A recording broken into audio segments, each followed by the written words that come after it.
ఏం చేస్తున్నావే? గుడ్లు పెడతానా మంచిగా పెట్టు నీ బల్బుల మనవయ్య గింత బల్బు అవసరమా? నేను మాట్లాడించుడే తప్పే, మంచిగా మాట్లాడించినప్పుడు మంచిగా మాట్లాడితే ఏం రోగమే? మరేందిగా ఈడ కూర్చొని బియ్యమే జరగబడతాయి, మళ్ళీ ఏం చేస్తాను అని అడుగుతున్నావు?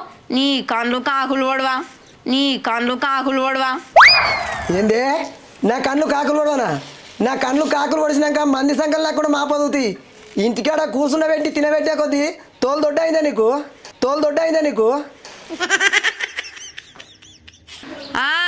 అవుతుంది నీకెన్నడో మంచిగానే అవుతుంది. కానీ నీతోటి మాట్లాడితే పరికంపల చేయి పెట్టినట్టేనే, నీతో మాట్లాడే వేస్ట్.